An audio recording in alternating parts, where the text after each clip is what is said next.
"Oh my God!" a voice gasps somewhere in the crowd. Amira doesn't react, not at first. The warm, sticky trail of spit slides down her cheek, mixing with the shock, freezing her in place. Around her, the restaurant falls into stunned silence. She blinks. Her breathing turns shallow. Did that just happen? Laughter erupts. Sharp, cruel, unmistakable. "What's wrong? Cat got your tongue?"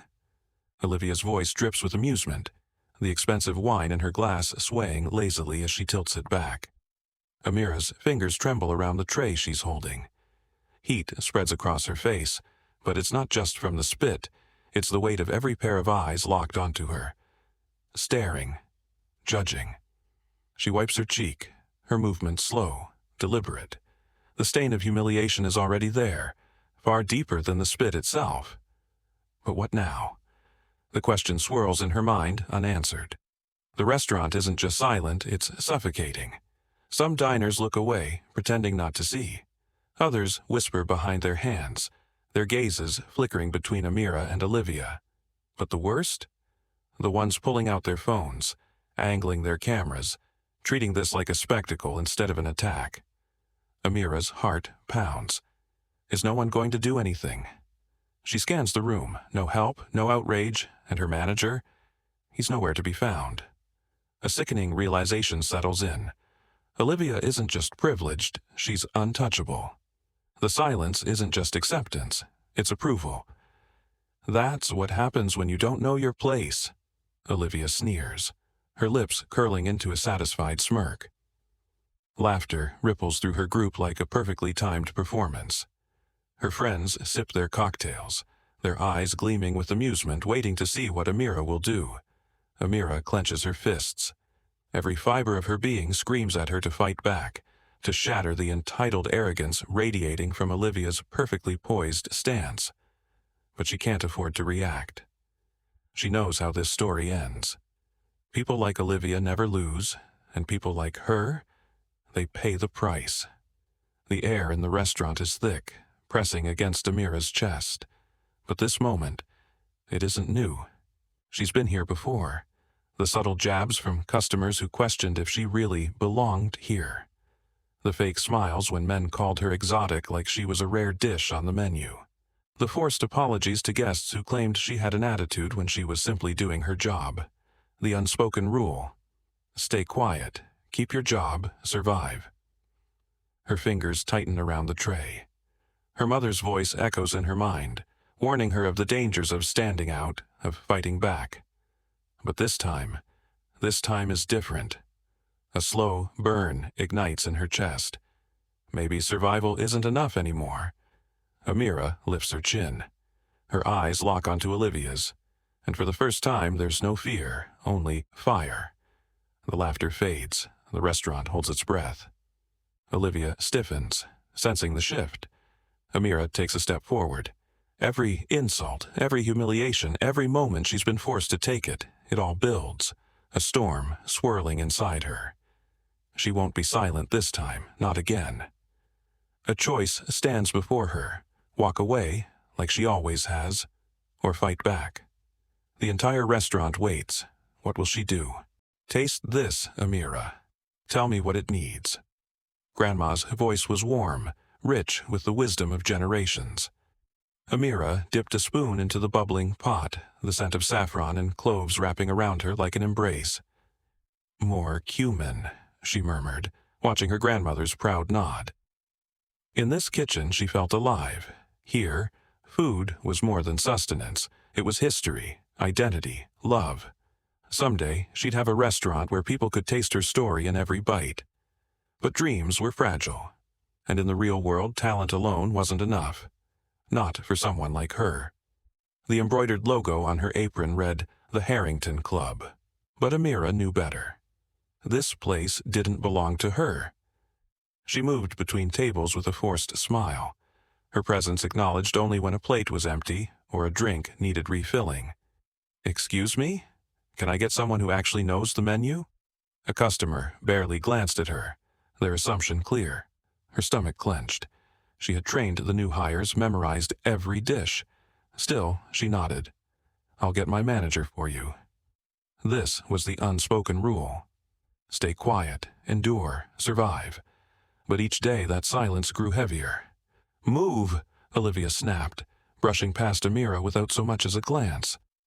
The scent of expensive perfume lingered in her wake. She wasn't just the owner's daughter. She was a force of entitlement, treating the staff like background noise. But with Amira, she went further. "You people never get it right, do you?" Olivia's voice dripped with mockery as she shoved a plate back at her. "Redo it. I don't care if the chef made it exactly how I ordered." Amira's fingers curled around the tray. She needed this job. That truth tasted bitter every time she swallowed it down. "I can't do this anymore," Amira exhaled, leaning against the brick wall behind the restaurant. Her hands trembled from the latest humiliation. Malik took a drag of his cigarette, exhaling slowly. "Then don't. Walk away." She laughed bitterly. "And do what?" "My rent won't pay for itself." He studied her, seeing the fire dimming in her eyes. "You're worth more than this place." She wanted to believe him, but hope was a luxury she couldn't afford. Malik flicked his cigarette away, eyes sharp with something close to prophecy.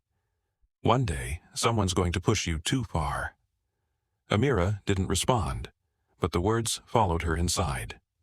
The first conflict, signs of racism and unfair treatment. The door swings open, and a burst of laughter fills the air.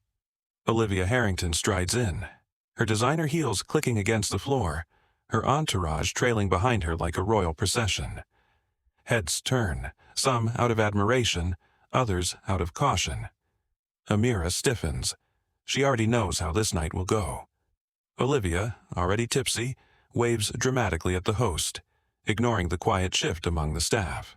The atmosphere darkens. This isn't a visit, it's a performance.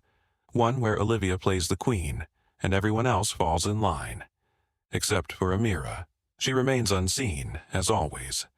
Amira stands just a few feet away, but Olivia acts as if she's invisible.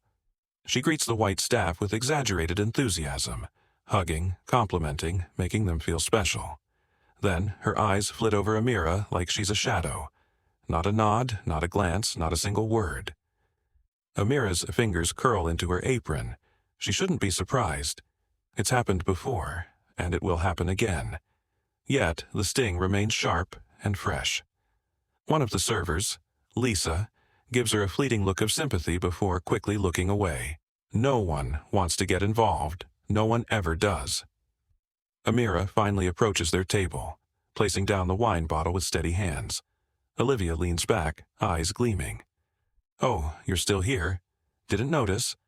Laughter erupts around the table. A slow burn creeps up Amira's neck, but she says nothing. Olivia snaps her fingers. "Be a dear and pour." Amira obeys, careful not to spill a drop. Olivia watches like a cat toying with a trapped mouse. "You always move this slow. Or is it just for me?" Another round of laughter. Amira swallows the insult, forcing a neutral expression. Her hands tighten around the bottle, but she doesn't react. She can't afford to. Olivia inspects the glass like she's critiquing fine art. Too much. Try again." Amira exhales slowly, taking the glass and pouring again. Olivia smirks. "Now it's too little." "Honestly, do you even try?" The table erupts in laughter, emboldened by her cruelty. Amira grits her teeth, her patience thinning. She knows this has nothing to do with service. It's about making her feel small. Olivia reaches for her napkin, then tosses it to the floor. "Oops, pick that up, would you?" Amira's pulse pounds in her ears. She bends down, her fingers curling around the napkin, jaw clenched tight. The humiliation is suffocating, but she stays silent. For now. "Watch this," Olivia murmurs to her friends, her lips curling into a wicked smile. Amira overhears. A cold dread grips her chest. She knows Olivia isn't done. The air thickens with unspoken malice. Something is coming, and Amira isn't sure she's ready for it. "Oops." The single word drips with mock innocence as the deep red wine splashes across Amira's uniform. The liquid spreads rapidly, soaking into the fabric like an unwanted stain of accusation. Gasps ripple through the restaurant. A few hushed whispers filling the air. But no one moves, no one speaks. Amira inhales sharply, feeling every pair of eyes burning into her. Olivia sits back in her chair, twirling the empty glass between her fingers, a smirk playing on her lips. "That was expensive, you know," Olivia says, her voice laced with false concern. Shame it's wasted now. Amira's fists clench at her sides, but she doesn't speak. She already knows how this plays out. If she reacts, she's the problem. If she doesn't, she's weak. Either way, Olivia wins. Across the room, her co-workers avert their gazes, pretending not to notice the deliberate cruelty unraveling before them. Olivia leans in, her breath warm against Amira's ear. "Clean it up," she whispers, her voice a blade slicing through Amira's restraint. "Like the servant you are." The words hit harder than the wine. Amira's hands tremble as she reaches for a cloth, forcing herself to move, to breathe, to not give Olivia the satisfaction of a reaction. Laughter bubbles from Olivia's table, her friends relishing every second of Amira's humiliation. "Oh, come on, Amira, don't be dramatic," Olivia taunts, sipping another drink. "You're used to this, aren't you?" Amira keeps her head down, biting the inside of her cheek so hard she tastes blood. The weight of expectation presses on her shoulders. Smile, nod, endure. The unspoken rules echo in her mind. But something inside her is shifting, cracking under the years of being looked down upon. The air in the restaurant thickens as Olivia's eyes gleam with something dark, something cruel. Then, without warning, she spits. The warmth of it lands on Amira's cheek. A second of stunned silence. Then laughter erupts from Olivia's table, their claps and giggles cutting through the stunned quiet of the other diners. Amira doesn't move. Can't move. The humiliation is sharp, slicing through her dignity, her restraint. The wetness trails down her face, each drop a reminder of how the world sees her. Less than. A whisper of movement catches her eye. A phone raised, recording. A customer looking on, lips pressed together but saying nothing. More phones were lifted. The restaurant has become an audience, waiting for her reaction. But there's nothing left to say. Slowly, Amira wipes her cheek with the back of her hand, her fingers curling, not in fear, but in something else, something stronger. The diners murmur, shifting uncomfortably, but no one intervenes. A couple of customers lower their heads, pretending not to see. Others glance at the scene but stay rooted to their seats. Someone records their screen, glowing in the dim light, but they don't speak up. Amira swallows the bitterness in her throat. The world loves a spectacle, but it never stands for justice. She scans the room, hoping. Just one person, one voice, but all she finds is apathy. The weight of loneliness settles deep. If no one fights for her, then maybe it's time she fights for herself. Amira turns to her manager, her last hope in the sinking reality around her. Their eyes meet, his filled with discomfort, hers burning with something unresolved. He shifts, rubbing the back of his neck. A quick glance at Olivia, then back at Amira. He exhales. "Amira, just let it go," he mutters. "You know who she is, who her family is. I can't risk it." The final betrayal. Amira nods, slow and deliberate. A cold, unfamiliar determination settles in her chest. Fine, if the world won't fight for her, she'll fight for herself. One way or another. Enough. The word slices through the low hum of the restaurant, silencing every whisper, every murmured excuse. Amira stands tall, her hands trembling, but her voice does not waver. "You all saw it," she says, sweeping her gaze across the room. "You heard it, every insult, every humiliation, and yet you chose to look away." The air shifts. Diners exchange uneasy glances, caught between their own silence and the undeniable truth in front of them. Olivia leans back, smirking. "Oh, please, you're just making a scene." Amira squares her shoulders. "A scene? That's what you call it? You spilled wine on me, spat in my face, and expected me to just take it." A murmur ripples through the crowd. The weight of complicity hangs over them like a thick fog. No one speaks up until a single voice rises from the back. "Who do you think you are?" Olivia sneers, her voice dripping with disdain. "You think your word means something against mine?" She gestures around dramatically. "No one's going to believe a lowly waitress over me." Laughter erupts from her friends, cruel and careless. They still think they hold the power. Amira breathes deeply, fists clenched at her sides. Her voice is steady. "I don't need you to believe me. The truth stands on its own." The restaurant is holding its breath. Eyes dart between Amira and Olivia, waiting for what comes next. And then, "Actually," a voice calls out, firm and unwavering, "I recorded everything." Gasps ripple through the room as a diner rises, phone held high, screen illuminated with undeniable evidence. A familiar voice plays through the speaker. Olivia's sneering insults, her cruel laughter, the sharp slap of wine hitting fabric. Another voice joins in. "I got it too," then another, and another. Among them, a woman steps forward, a well-known social justice influencer. "I'll be posting this immediately. Let's see how well your privilege protects you now." Olivia's smirk falters, her bravado cracking. "You can't." "Oh, but we can," the influencer interrupts. "And we will." Eyes are now on Olivia, but not with admiration or amusement. The tide has turned. The shield of her privilege is slipping through her fingers. "This isn't fair," Olivia snaps, her voice shrill, but the confidence is gone. She's lying. But no one believes her anymore. The evidence is there, undeniable and damning. She turns to the restaurant staff. "Do something." For the first time, they hesitate. A waiter shifts awkwardly, then shakes his head. "No, Olivia." A cook speaks up. "We've seen what you do to people like Amira. It stops now." A ripple of agreement spreads through the employees. Their silence had once protected Olivia. Not anymore. The power she once held is crumbling. For the first time, she's the one being watched, judged, and condemned. Amira wipes her cheek, slow and deliberate. But this time, it's not out of shame. She steps forward, closer to Olivia than before. "You tried to break me," she says, voice unwavering, "but you only set me free." Olivia stares, speechless.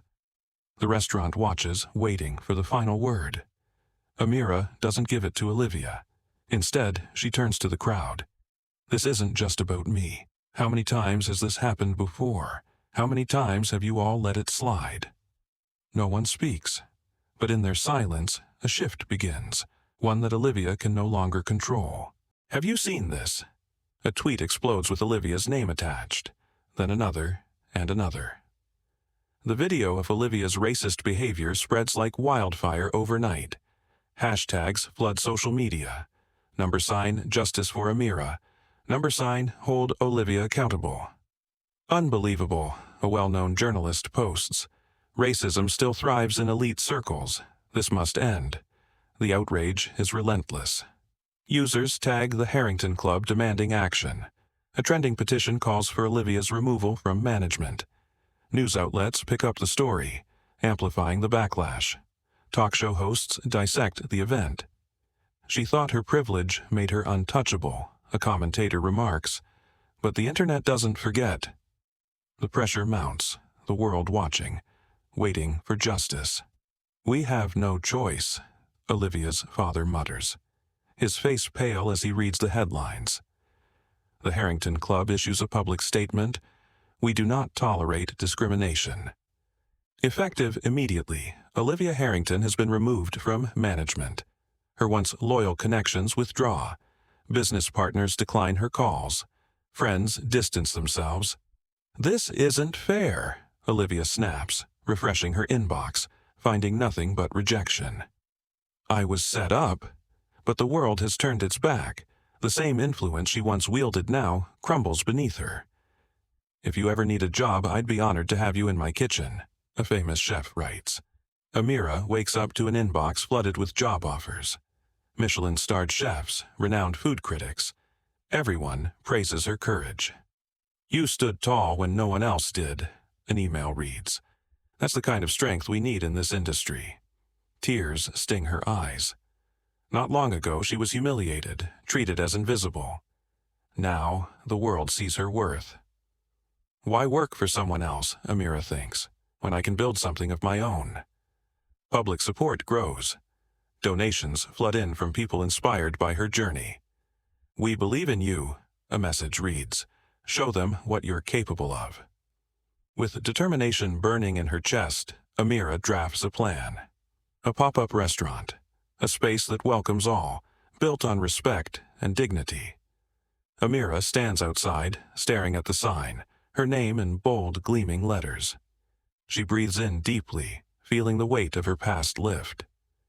This isn't just a restaurant, it's proof that she reclaimed her story. She smiles, stepping inside.